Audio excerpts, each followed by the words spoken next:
Amis du jour, chalutations.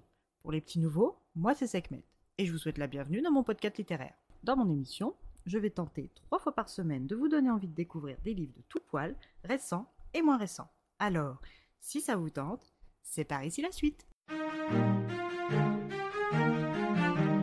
Aujourd'hui, je vais vous présenter Au revoir les chats de Arikawa Hiro, publié aux éditions Actes Sud. Dans ce roman, nous allons faire la rencontre de 9 chats de leur famille. Le premier à nous conter son histoire est Hachi, qui s'écrit comme le caractère japonais du chiffre 8, nom hérité grâce aux formes des rayures qu'il a sur le haut de la tête. Hachi a commencé sa vie dans une portée aimante mais trop nombreuse pour pouvoir y rester toute sa vie.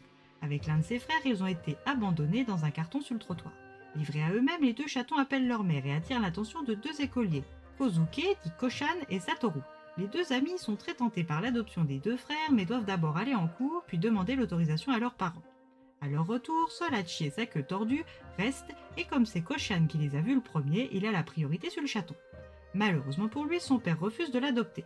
S'ensuit une échappée nocturne rocambolesque des 2 amis, avant que Satoru ne puisse adopter et nommer son chaton Hachi. Avec ses parents Hachi et Koshan, la vie est douce. Un voyage scolaire est organisé et les 2 garçons sont excités comme des puces.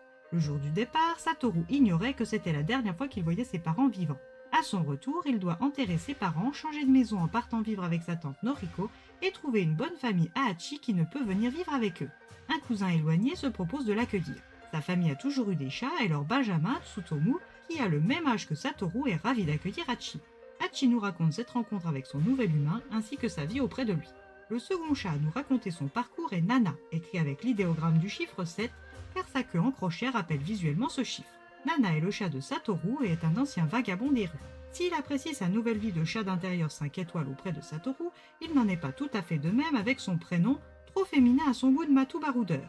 Mais Nana s'en accommode quand même. Son maître avait bien appelé son chat d'enfance Hachi. Nana et Satoru partagent la vie de mâles indépendants depuis plusieurs années, quand Satoru se voit dans l'obligation de lui chercher une nouvelle famille. Après des échecs favorisés par la mauvaise volonté de Nana, Satoru tente sa chance auprès d'un ancien professeur de l'université de Tokyo, maître de conférence à la fac d'économie, Monsieur Kubota Asashi. À l'époque, maître et élève s'étaient vite trouvé des atomes crochus et développé une sorte d'amitié qui s'était terminée brusquement et sur une note amère pour les 2 hommes. Satoru, qui n'est pas quelqu'un de rancunier, n'est pas perturbé par la situation, ce qui n'est pas le cas de son aîné, qui, au contraire, est très gêné. Après un début embarrassant, le courant se remet à passer et Asashi se sent encore plus coupable de son comportement passé. Mais ces non-dits remettent-ils en cause l'attention de Nana, ou bien Nana refusera-t-il encore une fois de quitter Satoru? Le 3e chat que nous allons rencontrer est un vieux chat de l'île Taketomijima à Okinawa, communément appelé l'île aux chats. Ce chat ne voit plus que d'un œil mais va rencontrer Ryo. Après la mort de sa mère 2 ans en amont, son père s'est remarié avec Haruko, et bien que cette dernière soit prévenante, aimante, patiente et attentionnée, Ryo n'arrive toujours pas à l'appeler maman. Alors grâce à ce vieux matou borgne, Ryo va apprendre à connaître ses parents, et qui sait, peut-être qu'après, les mots finiront par venir d'eux-mêmes. Puis c'est au tour de Spin, ce chaton retrouvé dans un carton de mandarine, non sevré aux côtés de son frère mort, a croisé la route de Tsukeda Kezuke, mangaka asocial marié à Kaori, parti accoucher chez ses parents.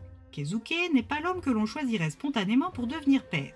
Mais durant le mois d'absence de son épouse, il s'est responsabilisé et humanisé grâce à cette minuscule boule de fourrure qu'il refuse de voir mourir.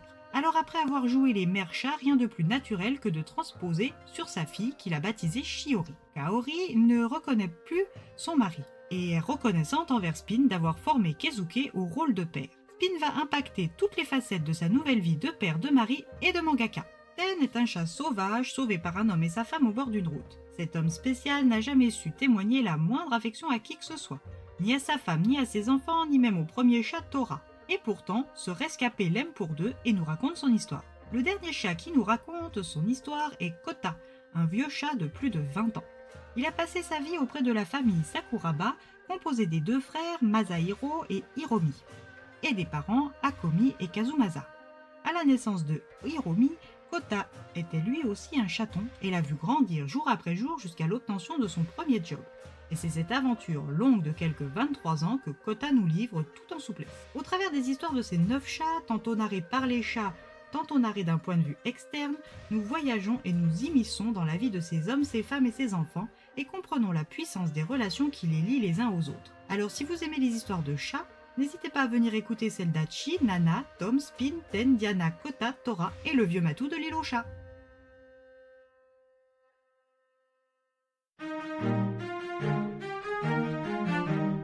Un roman coup de cœur comme les deux précédents, à savoir Au prochain arrêt et Les mémoires d'un chat.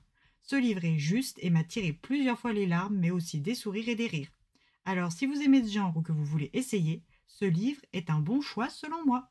Et bien voilà, j'en ai fini pour aujourd'hui. J'espère que cet épisode vous aura plu et vous aura donné des nouvelles idées de lecture. Si vous souhaitez découvrir d'autres petits bonbons littéraires tout droit sortis de ma bibliothèque, je vous retrouve le samedi 24 février prochain pour un nouvel épisode. Et si d'ici là je vous manque de trop, vous connaissez le chemin sur Instagram, @leslecturesdeSekhmet. Sur ce, chalut les amis et à la prochaine!